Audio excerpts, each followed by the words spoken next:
Bagaimana mendesain perubahan gaya hidup pada klien yang menjalani program penurunan berat badan atau program weight loss. Pada bagian ini, kita akan mempelajari 3 komponen penting yang perlu didesain untuk membantu orang dalam menurunkan berat badan. Komponen pertama adalah memperbaiki atau membantu mendesain program diet atau apa yang harus mereka makan. Kedua, membantu mendesain latihan fisik atau aktivitas yang bisa dilakukan sehari-hari dan memastikan bahwa program latihan atau aktivitas tersebut memang bisa dilakukan pada orang tersebut. Dan yang ketiga adalah mendesain gaya hidup secara keseluruhan. Yuk, kita membahas pada bagian pertama, yaitu adalah bagian diet. Bagaimana caranya kita bisa membantu klien menurunkan berat badan? Pada bagian ini, kita akan mendesain perubahan gaya hidup yang bisa dilakukan oleh klien dalam program penurunan berat badan. Secara umum, ada 3 komponen yang akan kita perhatikan. Komponen pertama adalah perubahan dari pola makan dan perubahan dari diet yang bisa dilakukan. Komponen kedua adalah perubahan dari aktivitas fisik atau latihan fisik atau program dari olahraga yang bisa kita bantu desainkan. Dan yang ketiga adalah perubahan gaya hidup.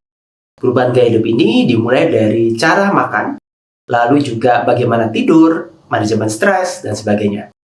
Ketiga komponen ini adalah komponen kunci dalam manajemen berat badan, terutama pada orang yang mengalami kegemukan.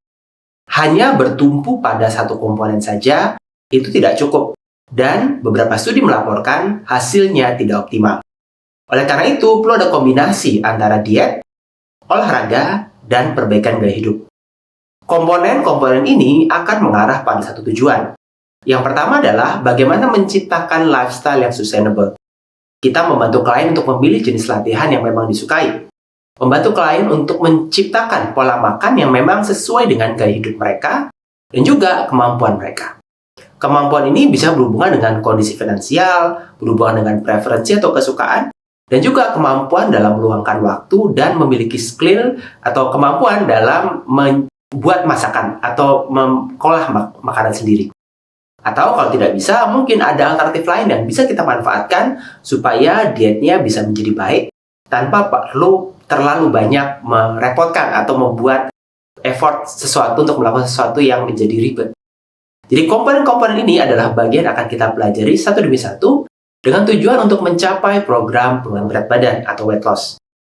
Secara umum dalam kelas ini ada 2 fase yang akan digunakan, yaitu adalah fase weight loss dan fase weight maintenance. Pada bagian ini, kita akan masuk mempelajari bagaimana mendesain gaya hidup pada fase weight loss. Selamat menyaksikan.